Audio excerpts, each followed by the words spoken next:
This program is designed to provide general information with regards to the subject matters covered. This information is given with the understanding that neither the hosts, guests, sponsors, or station are engaged in rendering any specific and personal, medical, financial, legal, counseling, professional service, or any advice. You should seek the services of competent professionals before applying or trying any suggested ideas.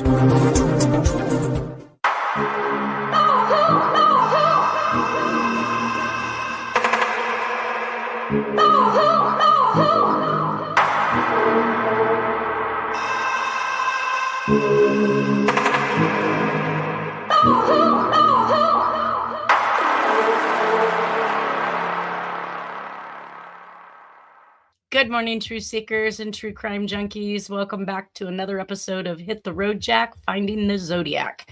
We are going to wrap up the John Walsh connections and the death of his son, Adam Walsh, today.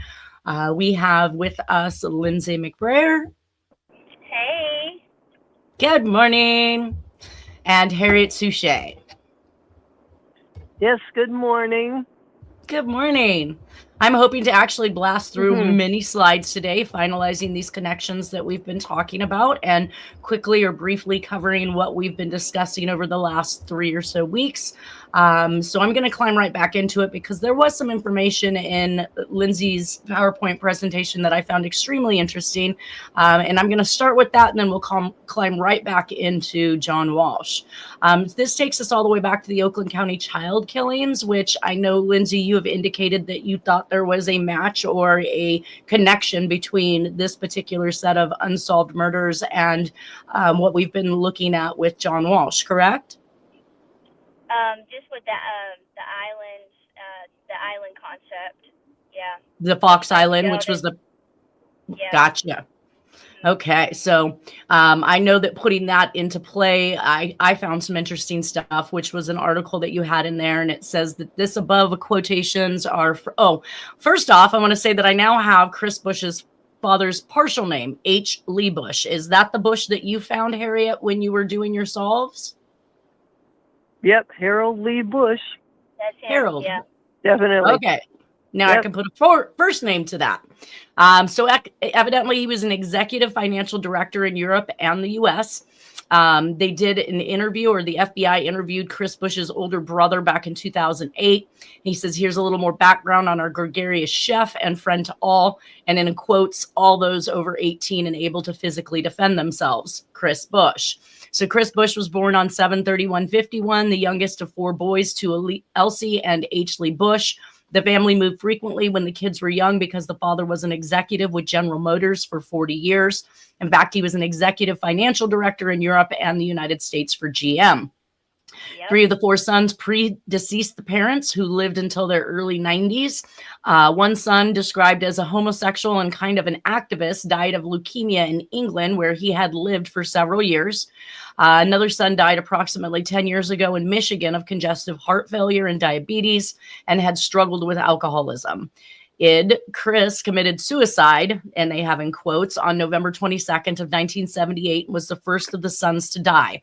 He was cremated 2 days later at a funeral home in Birmingham, 2 short blocks from my parents' home. And I'm not sure who's actually writing this, but they said there was a small death notice for Bush, but they could find no obituary for him. So that I found was interesting. Can I say something really quick? Yep. There is no record of a suicide at the police department. Correct. And to come up with is that he kind of was, that it was faked for various reasons. They wanted to get the Nazi people that were, it's a big mess. But there's no record. Yeah. So you think he was basically, that was just a setup to make it look like he went away and then was, moved to some other location and lived out his life? No, he just stayed there. Well, my theory on it is that they've used him. So they killed him off. That's how I pretend like it's a movie. They killed him off, but secretly he's not really dead because they still need him to commit these other crimes and pin these crimes on other people. Huh. So that's an interesting theory. Aspect. That would be the perfect way to pin it on other people and for them never to blame it on Chris Bush because, oh, he's dead. He can't have done it. Well, and evidently he was hemmed up for a few things, but never actually suffered any charges. I guess his father was able to buy his way out of pretty much every bit of trouble that he had ever been in. Yep. Well, this goes on to say that after the Nazis. They were going after all the Nazis that had came through here, and so I think that he was used for that. And yes, there were murders under that. Jack committed, and he feels bad. Yeah, so let's move on.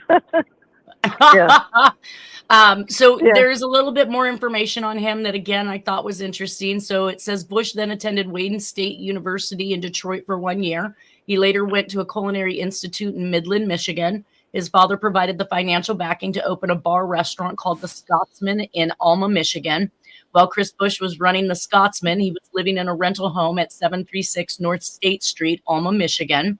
At some point after Bush was arrested for CSC with a minor at the Scotsman in January of 1977, he moved home to his parents' house in Bloomfield, Michigan. Now, I feel like Bloomfield came up somewhere. It did, and I was just thinking the same thing. And as soon as you said it, it left my brain. I feel like that came up in a message, but I'm not sure which. Yes, it did.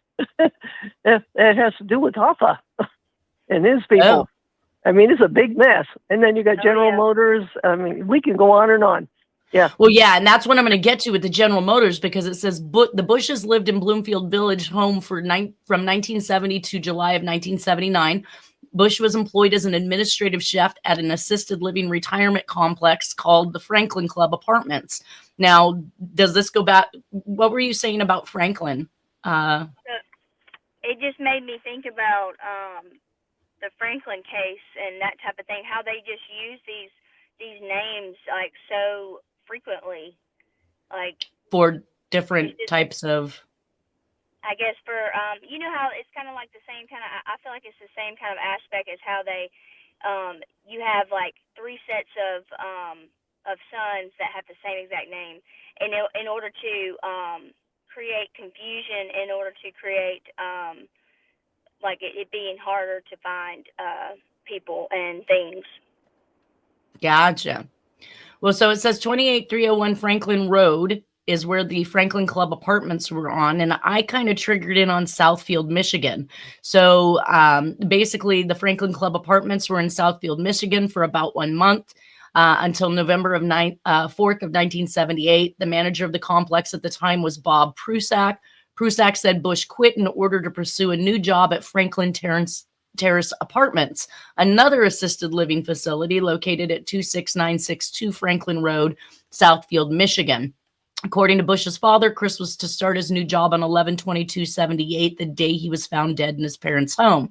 So extremely interesting that most people don't go and commit suicide after having just gotten a new job.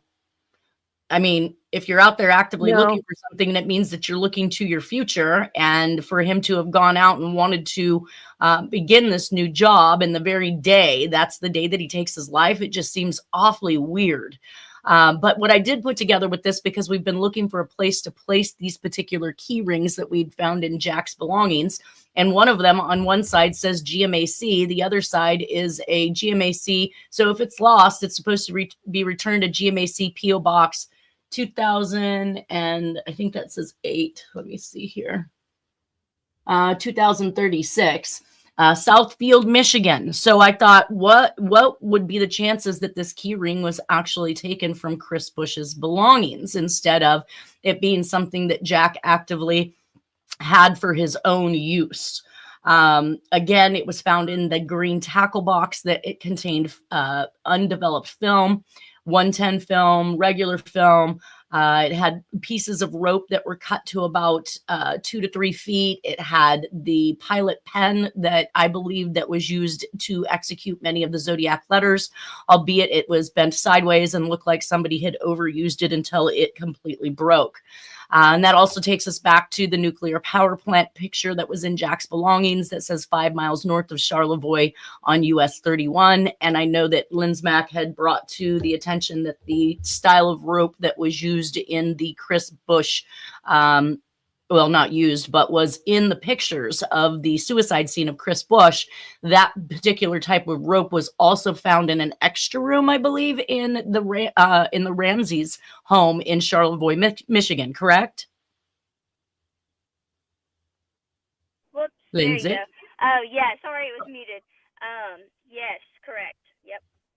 So that being another tie back, because we were just talking about the Fox Island and the fact that John Benet Ramsey's grandfather had engineered and built the runway for planes to land on the island. So it just seems to keep nestling itself back into this neat little nifty ball. All right.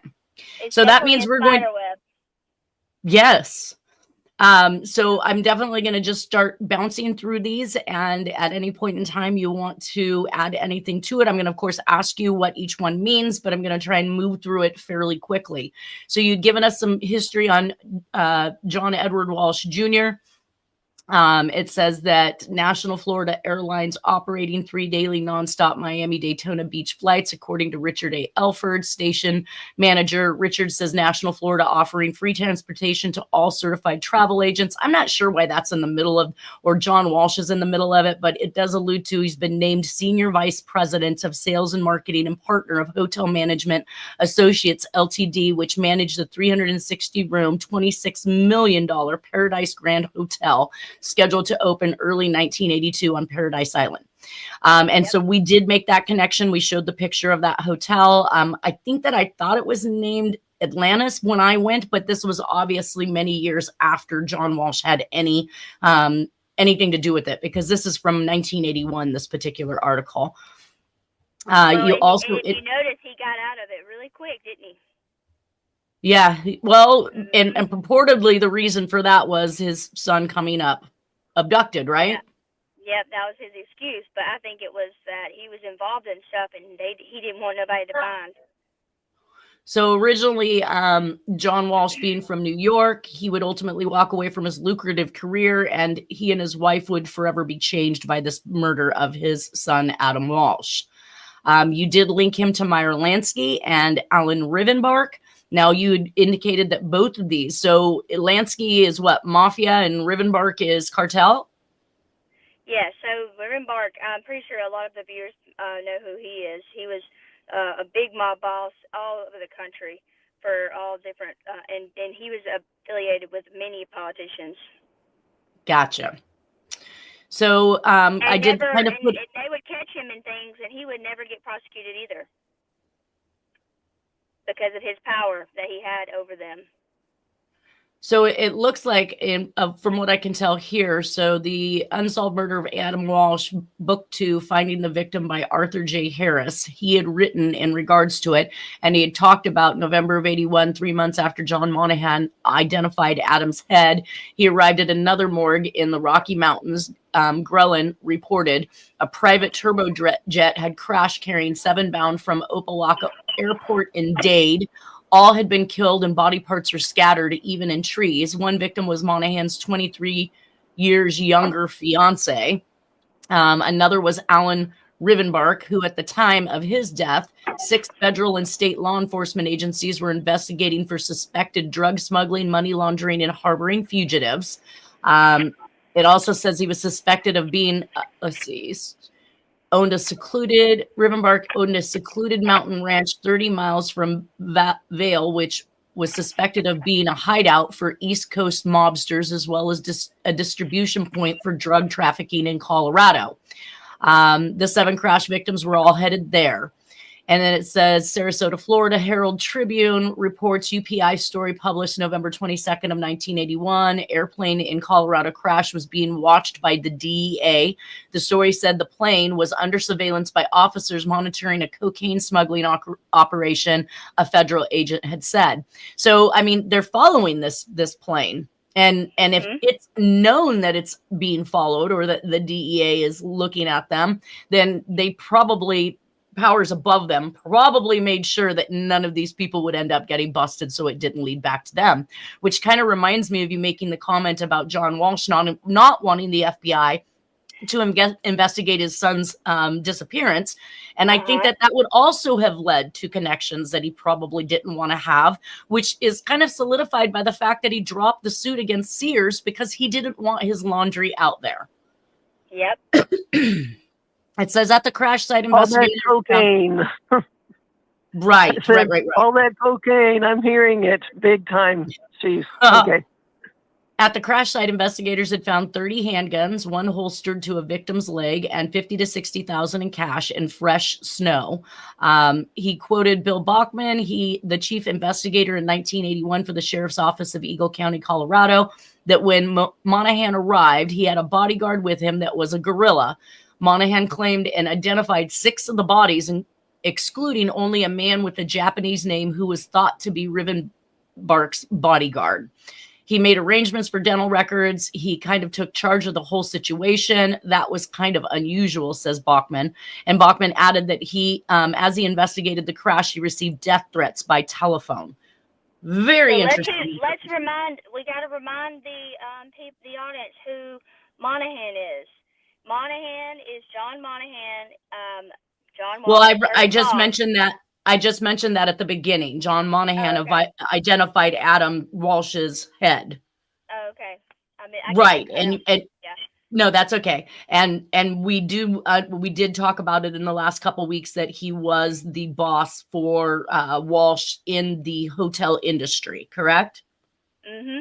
Yep. And then not only that, it's the fact that Monahan also, being him identifying Adam with dental records, he identified this person in the crash with dental records. So, and how does he, being a nobody, get his hands on people's private information like that? Yeah. Huh. And how is he authorized to even do CIA. Yep. There you go. It's got CIA written all over it. Okay. Yeah, it does. And this also reminded me of another plane crash and another plane that was involved with drug smuggling, and we all know the bald man is involved in that, who was a DEA, but was also working for both sides in Arkansas. And who's the bald man? Oh, I can't remember his name. I'm sorry. I figured y'all he's bald. He worked Bill Clinton in Mena, Arkansas. He was working for Clinton? So Clinton was involved in letting it continue to happen because he knew about it the whole time that they were doing this drug smuggling on this airway in Little Mena, Arkansas, and he was later killed by the mob as well later on. And how did they determine that Clinton was aware of the drug smuggling that was going on? Because many politicians and many people would try to tell him, and he would dismiss it. Yeah, like it wasn't happening. And he was the governor then of Arkansas. Yeah, I was going to say governor. Okay, that makes more sense. He knows what's going on in his state. In a John Walsh interview, he speaks in regards to his best friend, which is Jeff O'Regan, who was his good friend that he knew from college, was working as a lifeguard at the Diplomat and was able to find him a job as a beach boy and lifeguard. So was the Diplomat in Florida? Yep. So he came. So and both of them, Jeff O'Regan and John Walsh, were from Albany, New York. So. And so that links Jeff O'Regan to John Monahan in some type, shape, or form. So how does he just randomly say, "Oh, let's go down here and I can get you a job," like with such and such, And then all of a sudden, he goes from lifeguard to saving Monahan's son after almost drowning in the ocean, and then Monahan thought he was just a magnificent dude that he just was going to offer him a job as one of the managers. Right. And I see that in this next article that they're talking about, though I couldn't really make out. It says police said they had checked the background of John Walsh, marketing vice president for a hotel in the Bahamas.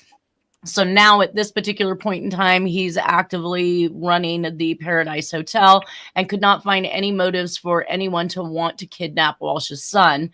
And the next article goes on to talk about Jeff O'Regan, his condition. He's red-eyed. He's assisting in the search command post and taking phone calls in Hollywood Boulevard. And he mentions that it was an extremely sick person to have killed Adam, and that he was one of the nicest little kids you'd ever want to meet. So we now have Jeff O'Regan clearly talking about how close he was to the family. And then there's that Bahamas connection. And let's not forget the paradise that has been used by the Zodiac killer throughout his particular communications. Yeah. That brings us to, let's see here, Memory of Sad Yesterday creates good work. I'm trying to figure out, this one is a Good Morning America spot. So we just talked about that. They don't need the FBI. They only need Good Morning America. John Walsh continued on an episode of Good Morning America, pleading for the return of his son after already knowing that his son's beheaded head had been found. That brings us into Joe Varon. Drug cartel defender defends James Campbell, the babysitter. So yep. Joe Varon is a defender of the drug cartel, and James Campbell, the babysitter, who is that? James Campbell was the one that was living with the Walshes and whom had an affair with Rebay. Okay, and he's the one that spoke about the cocaine usage. Yes, and then. So not only that, so whenever police started looking at James Campbell and started interviewing him, I guess John Walsh got kind of scaredish, and so he went ahead and hired a lawyer for James Campbell, in which was Joe Varon. And when I looked up Joe Varon's background as an attorney, he was a very prominent attorney for the drug cartel defending people within the drug cartel of the cocaine smuggling. Interesting. And I know that there's a parallel here because Dennis had told me that Tim Miller had explained to him that during the time his daughter was taken, that he was also into drugs. And that was one of the things that he was upset with himself, basically, that he was not keeping track of his daughter because he was so invested and busy in things that were nefarious. So he basically regretted it for the rest of his life. President signs advocated bill. What is this about? Oh, the missing kids bill spurred by Adam Walsh. Yep, that was one of the first bills that he got passed. And then that's when the FBI crime computers come into effect, and that's what was used when that bill was passed. Well, and I was interested in what it had to say. It says, for the past year, John Walsh has traveled throughout the country urging passage of legislation that would give parents access to the FBI's crime computer as a clearinghouse for information about missing children. So did that ever happen? Yeah, that's whenever they started. Do y'all remember? I think it was back in the late 80s, early 90s, whenever they were fingerprinting children at all these different shopping malls. Yeah. That's who got that. That's what started it. That was the FBI's crime computer clearinghouse. That's what that was for their fingerprints. And so, of course, Reagan is mentioned in here again, said the Walshes have committed their lives to a cause of missing children and have enlisted thousands of others in seeking better access to police information about those children. So why are we still not getting access to this information? I mean, Kathy Broad had to fight to get her files in the OCC case released on her own brother because nothing had been done for more than 40 years. I mean, at a certain point, it should time out. You've had your opportunity. I get it that you guys would like to be, or law enforcement would like to be the ones to solve these in the future. But sometimes just putting that information out there for everybody to be able to view and research may come to a faster and quicker resolve. Yeah. Let's see. Denny Abbott, director of Adam Walsh Child Resource Center, a Broward children's rights group, echoed Reagan's comments. In my mind, there's no question that this law would not have been signed into law without John and Reve.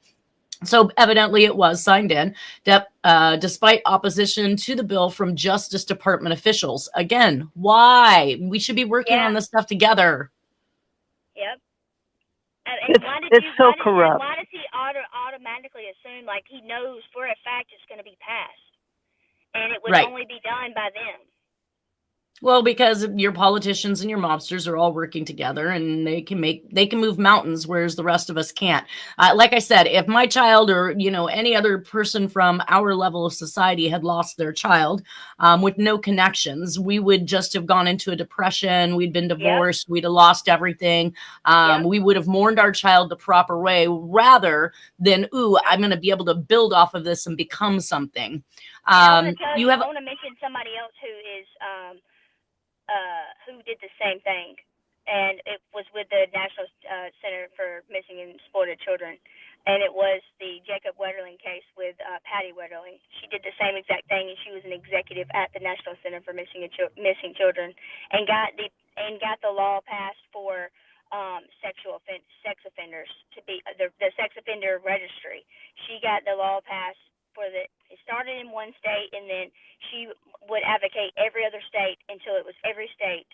I think there's only like maybe two states, if not all of them, that have that registry now in the U.S. Gotcha.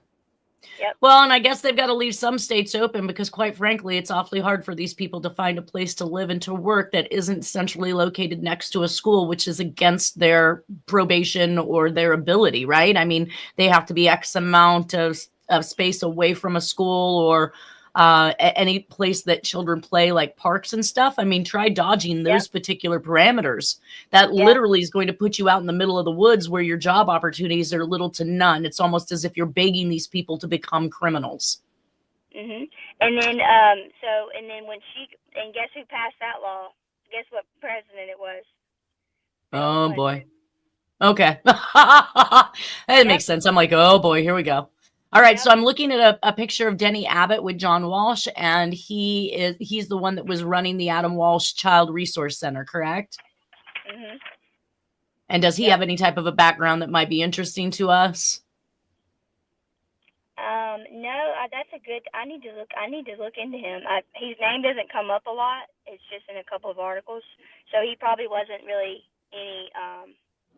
He probably was just some little piece of the puzzle. But I thought I just landed on a sentence that says he appeared on 60 Minutes to argue the point that a clergyman have a duty to report child abuse to it cut off, so it doesn't really say to who, and he appeared on one of those people that was paid to do what they wanted to represent. Gotcha. Well, and clergymen, I mean, obviously, I think that pedophilia rings and abuse of small boys was kind of a huge thing that was in the church at one point in time. It's probably a little more quieter, not as well known. These days, I don't think that it is completely gone from that particular system, but that was kind of a big, huge Catholic thing, wasn't it, Harriet? Yeah, they just found something to sensationalize. And in my invariable opinion, to create a huge smoke screen where a whole bunch of dirty other stuff was going on. So, that seems to be what our government and what our media seems to do.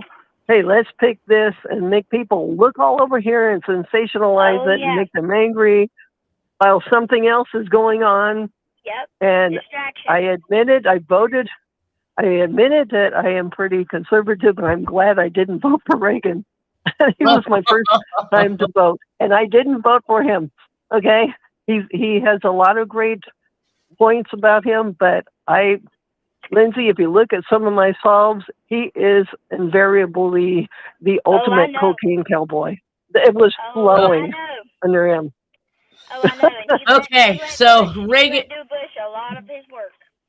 And that just got us into the midst of Reagan as we're sitting here talking about it, because my next slide talks about continued with Roy Cohn, mob attorney, and Murdoch and Reagan. So evidently Murdoch introduced Roy Cohn to Reagan. Yep. And we have pictures and that's the proof of it right there. Gotcha. So it says CIA, mafia, drug, and murder ties cover-ups in Australia. This having to do with Rupert Murdoch. We also show JFK and a young Rupert Murdoch. So clearly these people are bouncing around with the politicians.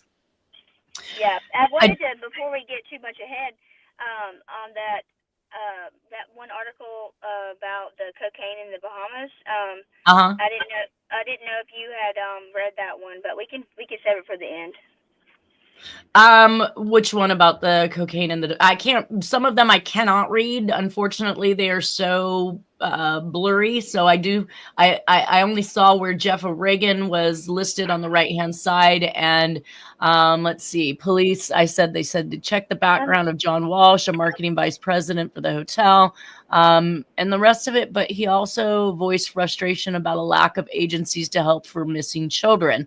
I do believe that we covered the theory of John Walsh not having wanted to smuggle drugs back and forth from Bahamas as one of the reasonings as to why his child was abducted and killed.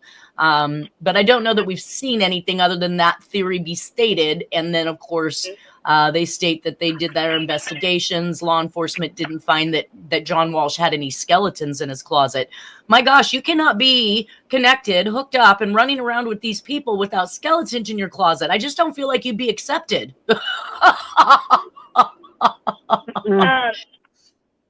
So, like, I think you read, like, we had all checked him out. Police questions the Walsh's extensively. Yeah. That one. Yeah. At the end, yeah, we did that. At the end, I just thought it was funny how they worded this. It says, things would have been easier had Adam been a stolen car. Missing children have no serial numbers to run through a computer. Oh, dear Lord. Like, that's a thing. Yes, they do. It's called teeth. So Roy Kahn, a little bit about him. It says Kahn was trained as a lawyer, but he was a fixer by trade. I'm not sure what they mean by fixer. Yeah, he wanted to fix their problems. Oh, McCarthy hired him as chief counsel to his permanent subcommittee on investigations and made him infamous as a communist hunter.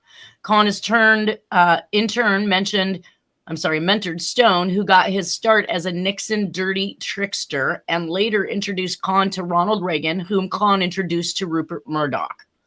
Huh. Mm-hmm. Yep. Small world. Very small world. Now, back to Rupert Murdoch and John Walsh. Now that we know he had some sort of mob-like involvement or tendencies, we see some interesting things that they've put out, like Spy Murdoch, Breaking Fox News. Like, what is that supposed to mean? Yeah. I think that was whenever he gave up Fox and sold it. That was a more recent one. Oh, gotcha. Well, and then it had wanted Rupert Murdoch for war crimes, tax dodging, political blackmail, and phone hacking. Immediately contact Occupy Rupert Murdoch Week, March 22nd, 29th, 2015, occupythemedia.org.uk. So it looks like in 2015, some people were pretty much trying to out him for some of this stuff. I don't know. Do you know who made up this wanted poster? It's people from the UK. So it was all coming out like his dirty laundry in the UK, and they were trying to expose it in the US. Well, and we had mentioned several times that it seemed that the that media and the news and all of these were owned by Jewish families. So here's some of his background. Murdoch's Jewish roots. Murdoch became an American citizen for business reasons. According to Richard A. Curtis, editor of the Washington Report on Middle East Affairs, Keith Rupert was born in Melbourne, Australia on March 11th, 1931. Rupert's father, Sir Keith Murdoch, was a newspaper publisher and his mother an Orthodox Jew. Curtis wrote, although Murdoch never offers that information in his biographies. Why would you hide it? I don't understand. You should be proud of where you came from. Clearly, this was not something to be proud of. It says all these same traits are associates as well with none other than John Edward Walsh Jr. himself. So why did Rupert Murdoch choose John? Answer, because based on his associates, he was the perfect candidate to set up a television host because he knew the deals, he knew the people, and he knew the game. Therefore, he could easily cover up any crime and blame it on other scouted so-called criminals to fearmonger the American people and pin murders and crime on innocent people for the sake of their distractions and narratives under none other than Rupert Murdoch, the father of the newspapers and media. Yep. I just got that kind of. when you read that. Did you type that? Was that your? I did. Yep. Gotcha. But I still, and when then I go back over and I read what I write, I still get whenever I find stuff, I still go back and reread it, and I'm like, oh my god. Yeah, when it hits you. That's for sure. So it says these key individuals are Larry Silverstein and the former Israeli commando Frank Lowy. These leaseholders of dubious repute who gained control of the World Trade Center property 6 weeks before 9/11, and Port Authority Chairman Louis M. Eisenberg, who authorized the transfer of the leases. So it says back to Ruber. Now that we okay, so what is Larry Silverstein and the former Israeli commando Frank Lowy about? So they were the leaseholders of the World Trade Centers. Were they the new ones, or were they the ones that sold it? So they were the leaseholders of the property 6 weeks before 9/11. So. Gotcha. Yeah. I want to say that. Do you think MK? Say something really quick. Do you think that they were involved? MK Ultra, those two? Because there's definitely an MK Ultra connection to the towers. Oh yeah, 100%. People were. Yeah. tricked. Because that's what Jack keeps on saying. It's the MK Ultra plan to bring those down. Since 1950s. Anyways, so that's because the names are sounding familiar to me. I do a ton of reading, and I often don't take notes, but that sounds familiar. And the last name Silverstein is going to be Jewish descent, correct? Yep. We talked about Jack Ruby, whose last name was actually Rubenstein. And then Israeli, obviously, Jewish descent. And one of the things that I had heard way back when 9/11 originally occurred was that they had a new owner of building number 7 who had double or triple insured it. Am I correct in that assertion? Say that again.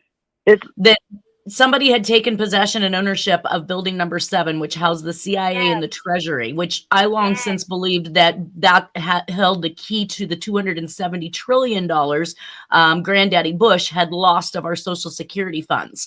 And it was housed in the same building as the CIA, which was number 7. So if that's the explanation as to why that building went down when there was absolutely no damage, it wasn't hit by anything, there was no reason for that building to implode other than to just get rid of every last piece of evidence or otherwise that could have been pulled up in regards to those missing funds, always intrigued me. Yep.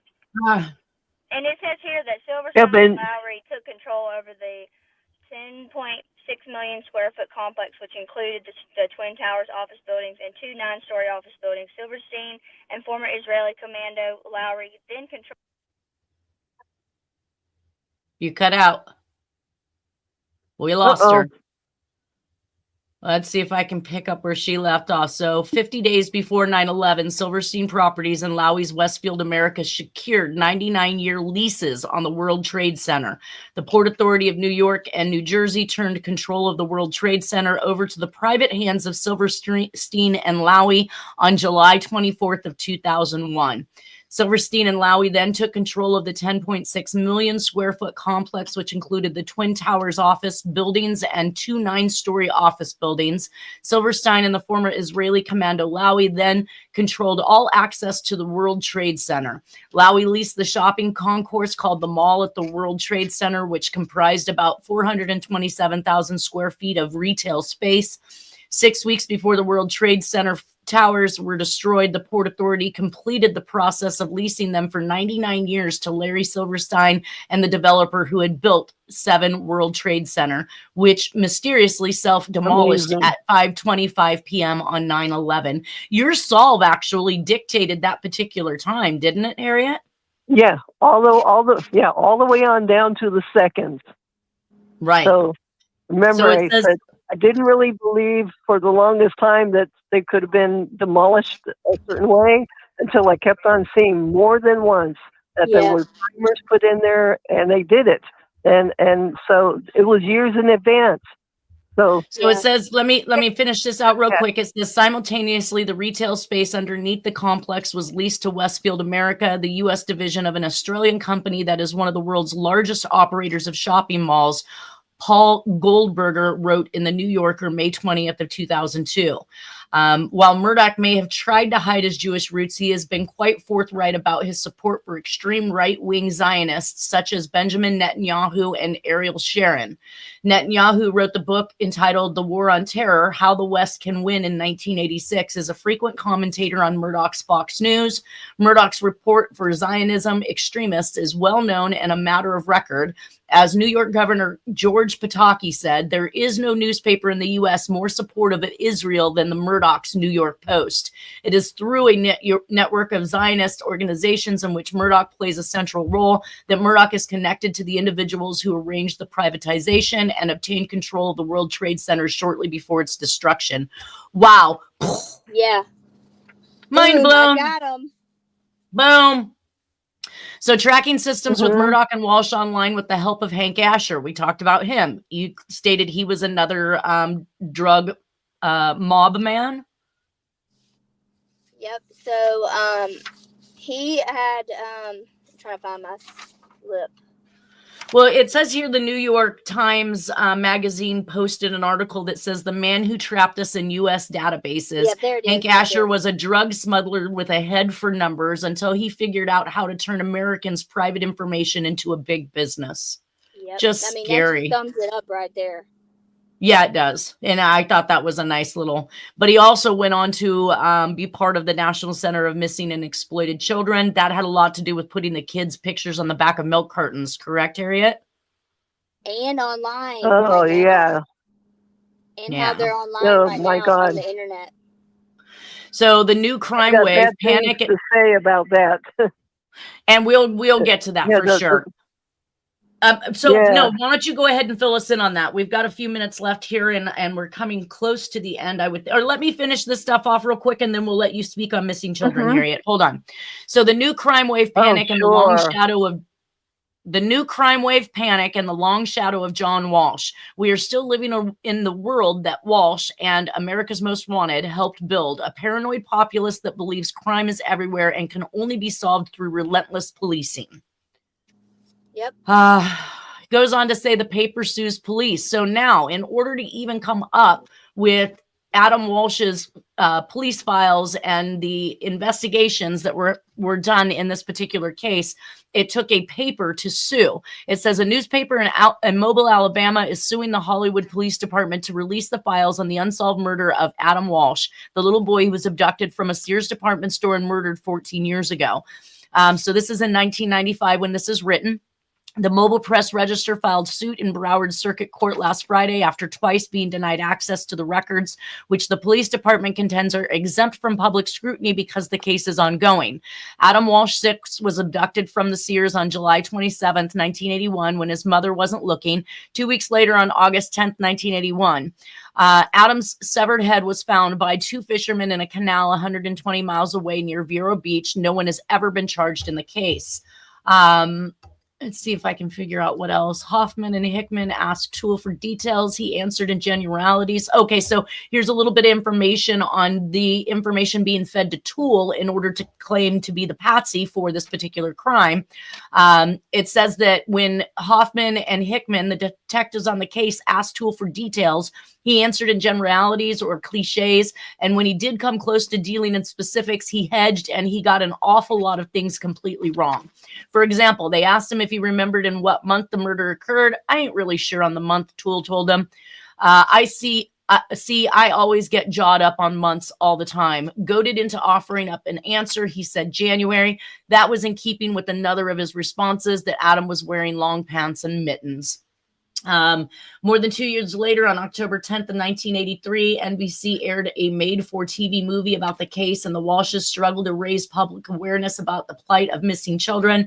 Earlier that same day, Duval County Jail inmate Otis Toole, then age 36 and serving a sentence of life imprisonment, mentioned to Brevard County detectives something about a child murder he committed in Broward. That admission turned into a full-scale confession given to Hollywood police, who announced on Friday, October 23rd, that the case was solved and Toole would be indicted. But we know where that went from here. It clearly was found out that he was being fed information by law enforcement.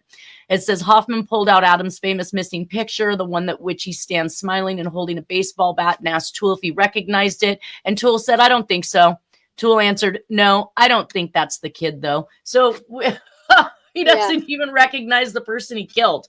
Captain Steve Davis, the then commander of the Hollywood Detective Division, wrote, at this point in the investigation, it has been determined that maybe he did and maybe he didn't kill Adam. You guys, that's a hilarious statement, since when I provided all of the handwriting of Jack to the FBI, that's what their report came back and said. Not only was it literally a whole paragraph, but it said he may have written it and he may not have.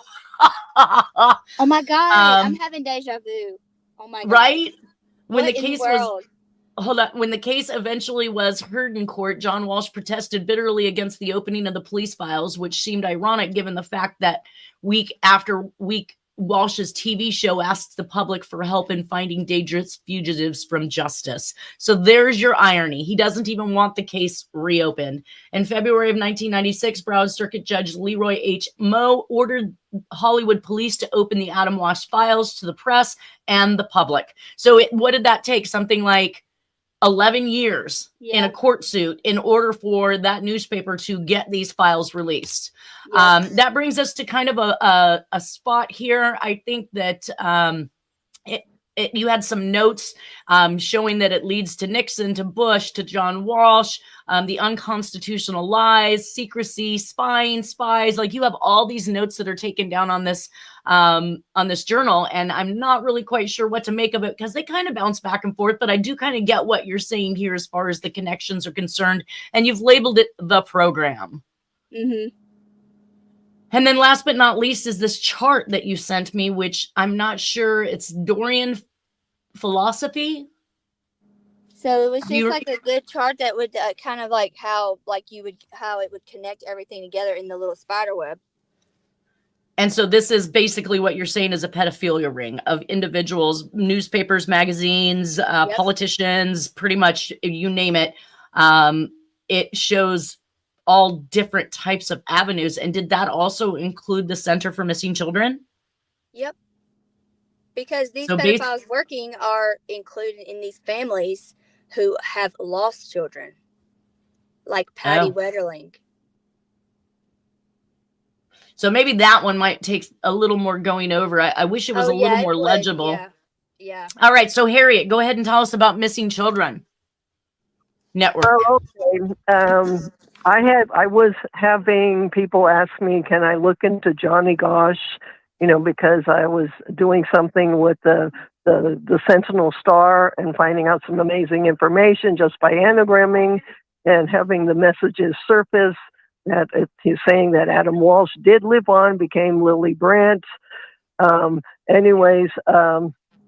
then I was also doing the 1980s version, like an updated version of the Donna Lass postcard and the letters, and put that all together. And to my surprise, it brought up about Eaton Potts and Johnny Gosh, that Johnny Gosh lived on, that Eaton Potts was unfortunately taken because somebody who I think took pictures of him connected to the father owed millions in cocaine that had gotten picked up by the DEA. So they were getting even. Very sad.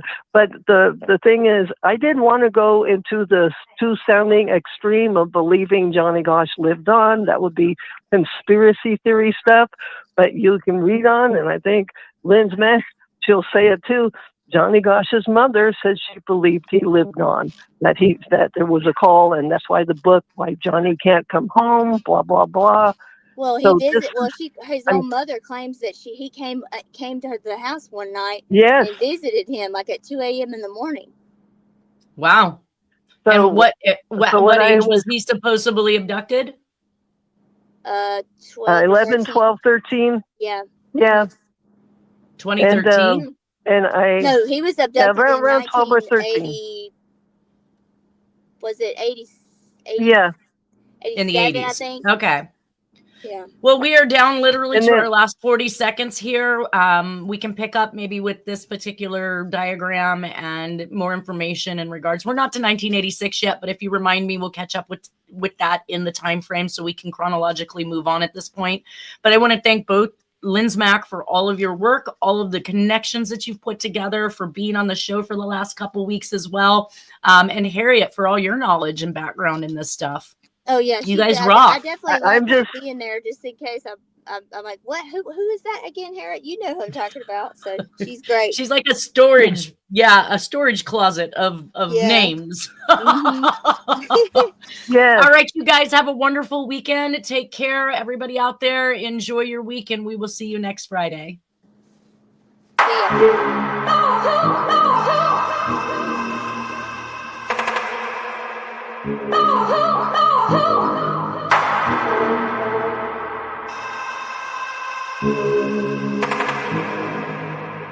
ya.